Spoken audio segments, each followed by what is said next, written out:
Donc ici, en fait, vous avez montré en fait l'évolution un peu de l'éducation, qu'il y avait l'éducation, on va dire, en termes d'objectifs pendant la colonisation. Oui. C'était le fait de coloniser. Mais est-ce que vous croyez que l'éducation nous a fait du bien? Le fait que les colons nous apportent ces savoirs-là, est-ce qu'aujourd'hui on en voit les fruits ou bien les séquelles?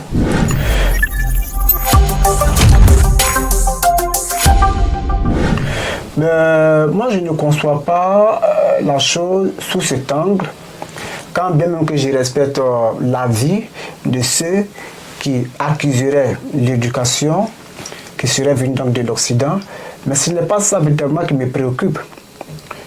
Dans tous les cas, nous sommes obligés de faire avec.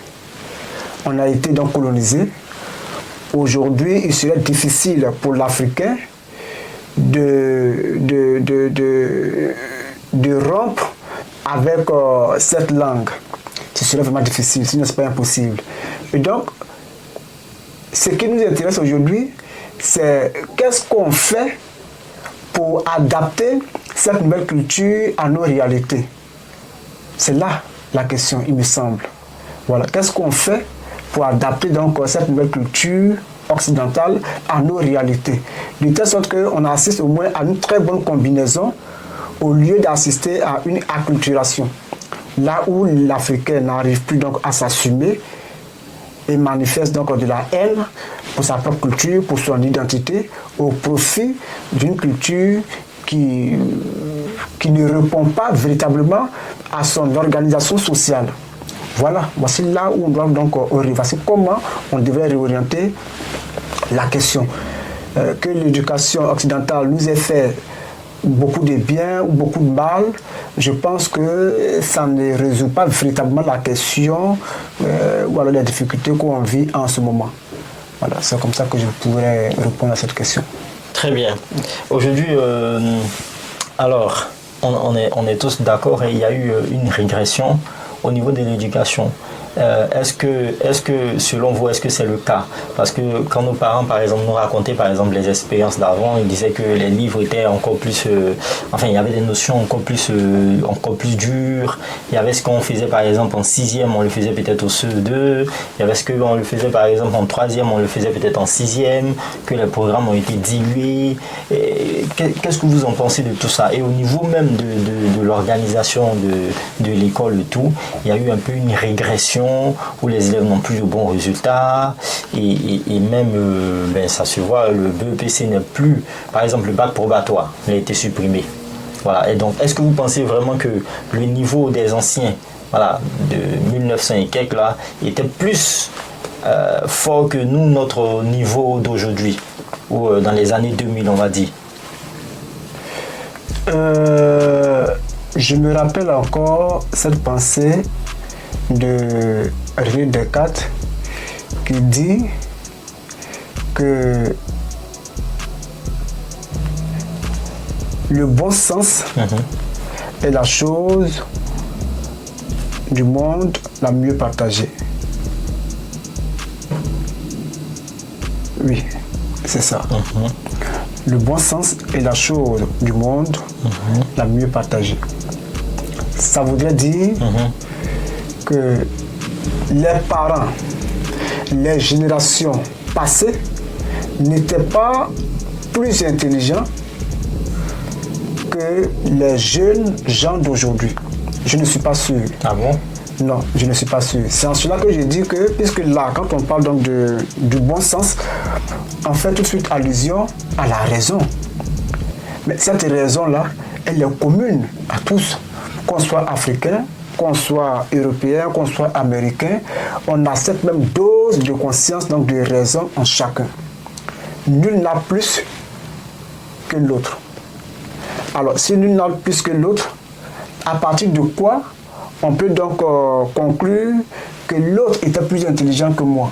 Non, c'est la manière de conduire notre raison qui fait donc la différence entre nous. Autrement dit, hier, les parents qui suivaient un programme au primaire Et ce programme-là, qui ressemble aujourd'hui à ce qu'on suit au collège comme au lycée, tel que vous venez donc de le mentionner, comme s'ils étaient donc des héros qui voyaient donc, qui étudiaient donc tout le programme du collège depuis le primaire. Non, ce n'est pas ça forcément. Il faut tenir compte de beaucoup de choses. Mais je peux aussi vous dire qu'à leur temps, d'autres partaient, étaient inscrits au CP1 à l'âge de 12 ans, de 13 ans, de 14 ans. Or, aujourd'hui, à cet âge-là, à 13 ans, 14 ans, certains enfants sont pratiquement en seconde, en première. Alors, si on doit donc emprunter ce chemin de comparaison, qui est en avant que c'est son ami?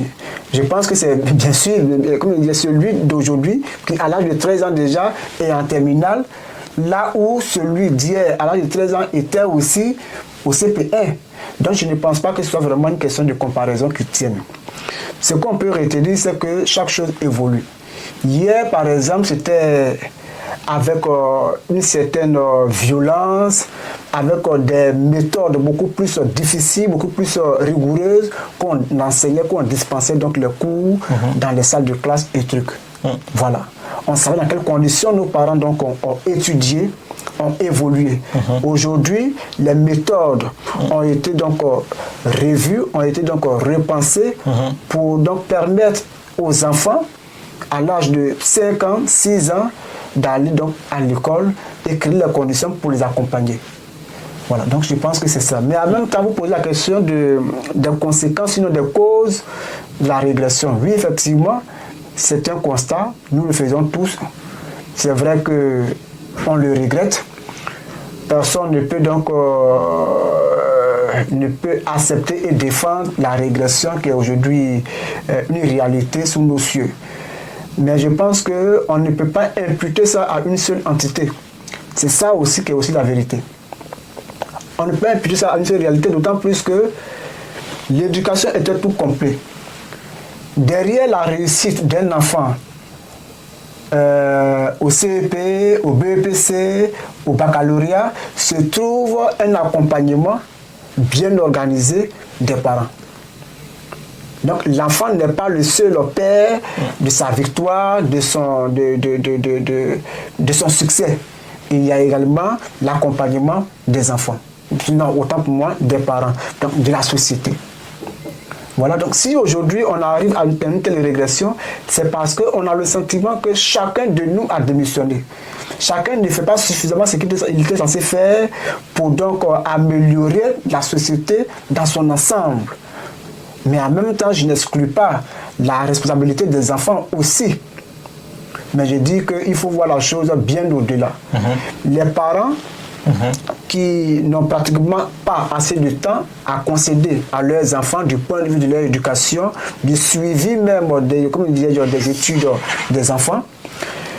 Les enfants également qui sont distraits, qui sont beaucoup plus intéressés par bien d'autres choses qui n'ont évidemment rien à voir avec les études. Voilà. On aura certainement le temps d'évoquer donc de façon beaucoup plus approfondie la responsabilité de chaque entité, je l'espère, mais je cite ça comme ça de façon pêle-mêle pour dire que autant on peut accuser les élèves, autant on doit également remettre en cause toute la société, donc les parents et même les enseignants aussi, qui quelquefois rencontrent des difficultés parce qu'ils ne sont pas nombreux. Donc dans les écoles, dans certaines écoles même, pour 6 classes, on se retrouve avec 2 enseignants.